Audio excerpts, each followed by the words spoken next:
Hi, I'm Antoinette Hudson, Patient Care Director on the Total Joint Replacement Unit. I know that you have a choice on where to go for your health care. We are very grateful that you have chosen Virginia Hospital Center for your joint replacement journey. This discharge video will help to ensure that you are safe at home. Everything on this video is written for you in your discharge folder. Your nurse will join you after you've watched the video to review your medications and individual discharge instructions. Thank you. Okay, Mrs. Sullivan, I have your discharge instructions and home medication list ready for you. Do you have your discharge folder? I do. Very good. There you go. So after I go over everything that you'll need to know for going home, I'll make a copy and put it in your discharge instruction folder with everything else that you have, okay? All right, so I definitely recommend that you go over all this information and with your husband when you get home, because it's a lot of information, but we'll make sure that you have everything so you're prepared to go home. Are you comfortable? I am. Good. All right, so the first thing that you want to do is make sure that you do your follow-up appointment in 2 weeks. Do you already have that appointment scheduled? I have it scheduled. But do you have the doctor's office number? Yes, it's right here on the instructions, and we'll highlight it for you so it's easy to find. And so you can call if you have any scheduling changes or any questions before your appointment. You should also touch base with your primary care physician, either by phone or email, just to let them know that you've had the surgery and that you're at home recovering. Okay, I'll be sure to do that. Good. Okay, so you don't have any dietary restrictions now that you've had surgery, but to aid in healing and prevent constipation, we recommend that you increase your water, protein, and fiber. Make sure that you continue drinking a lot of water. It's about 8 to 10 glasses every day. And also eat lots of fruits and veggies to prevent constipation. Because remember, one of the side effects that we talked about with the pain medication is constipation. So you want to make sure that you have a bowel movement in about 2 days. If you don't, you can have an over-the-counter stool softener or gentle laxative. And if you should also eat protein at every meal to promote wound healing. Okay. What has protein in it? What foods? That's a very good question. So we actually have this nutrition list to help you make good choices with your food. So protein comes from meat, poultry, eggs, fish, things like that. As for activity, no driving until your surgeon says that it's okay. And you also don't want to drive until you're off your narcotic pain medications. And you also want to keep doing your exercises that physical therapy taught you. Do you have your handout of exercises and precautions? I do, right here. Very good. So you want to continue doing those 2 or 3 times a day for a few weeks, and as you can tolerate. So this means, you know, walk some, exercise some, do your foot pumps, and also rest. A good rule of thumb is get up and walk every 45 minutes. Now that sounds reasonable. Now, when will my physical therapist come to my home? They'll be coming tomorrow for your first session. You should get a phone call sometime in the morning from them to plan everything. And if you don't hear from them by noon, the agency number is on your instructions and you can give them a call. Oh, good. So your dressing is water resistant, so you can shower with it and soapy water can go over. But it's not waterproof, and I say to be nice to it, so no scrubbing. Make sure you keep lotions and powders away from it because it needs to stay on there for at least 7 days to protect that incision while it's healing. But after the 7 days, you can peel that dressing back and you'll just keep it open so you can inspect it for signs of infection. And also, don't forget no soaking, so no pools, tubs, jacuzzis to prevent infection. Now, what sign should I be looking for if I would have an infection? It's a really important question. So signs of infection would be increased pain, swelling, redness, or discharge, so drainage, anything coming from the incision. And you also want to watch out for any temperature above 101.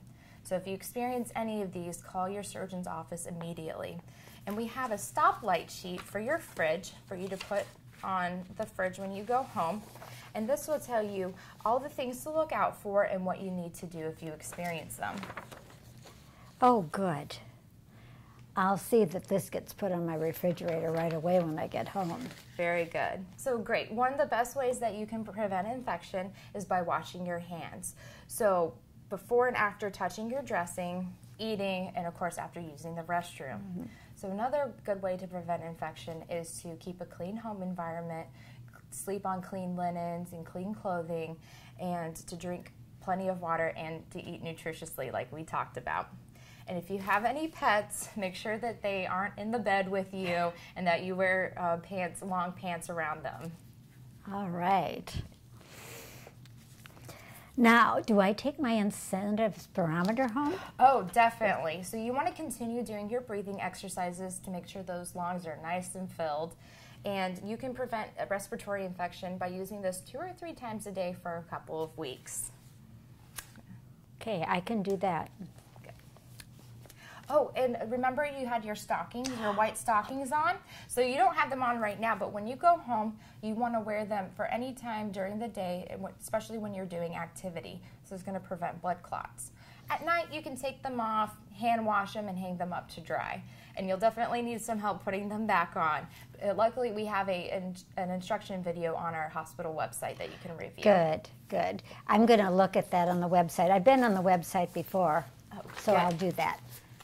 Great. So the stockings and doing the ankle pumps that we instructed you, as well as staying active, are the main ways that you'll prevent blood clots. So do you remember the signs and symptoms of blood clot? I think I do. There'd be probably redness and pain in the calf and swelling. Yes. Is that right? Excellent. And a lot of patients report the leg feeling warmer in the area that they're having the pain. And you can have a blood clot in either leg, not just the one that you had surgery on. So if you if you experience any of these symptoms, call your surgeon. And if you have shortness of breath with these symptoms as well, that's a medical emergency and you need to call 911. 911. So there are a few other reasons that you would call your surgeon's office.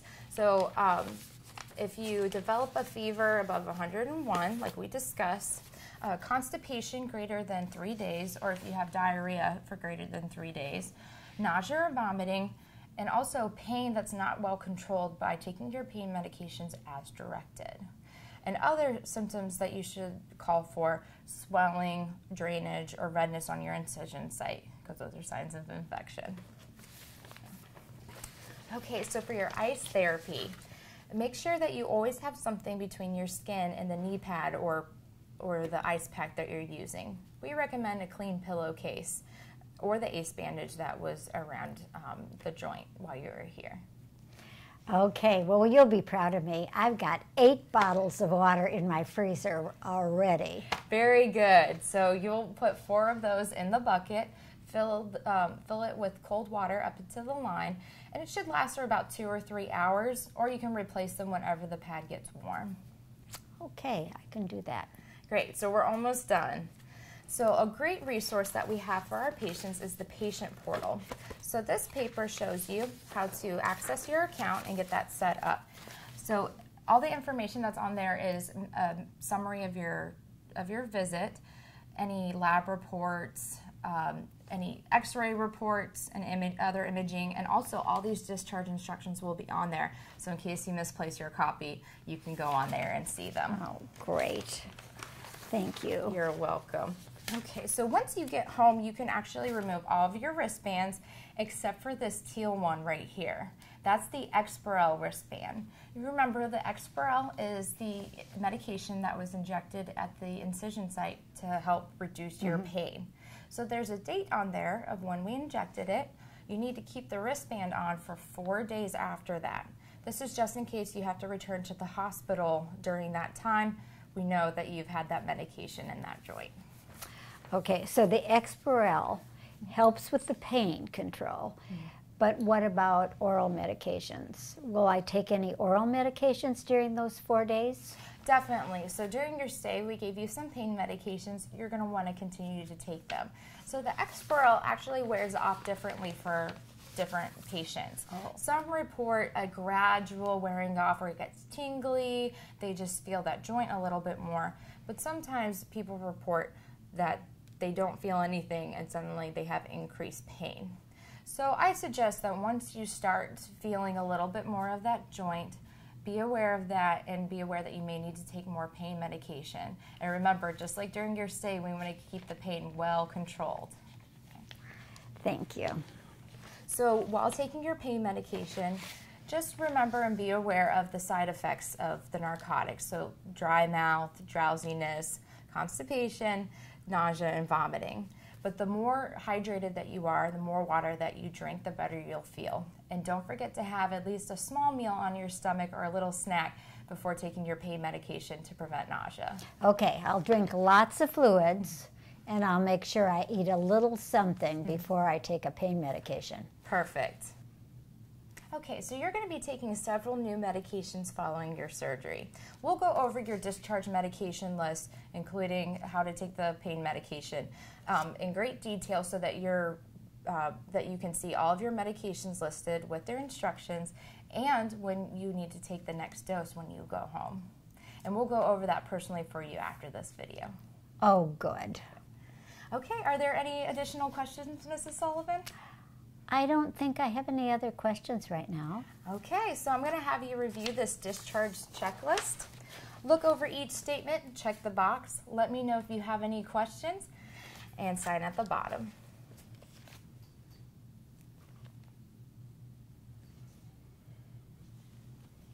Very good. So I'm going to make a copy of all these papers and put them back in your discharge folder. Then we'll get all your things together and get you ready to go home and enjoy that new joint. Thank you so much, Caitlin. I'm going to go home. I'm going to read my instructions again. I'm going to watch the video with my husband, and I'll be all set. Yes, ma'am. Thank you so much. You're welcome. It was a pleasure taking care of you. Thank you for choosing Virginia Hospital Center. Please call your nurse for any questions or concerns. Have a speedy recovery.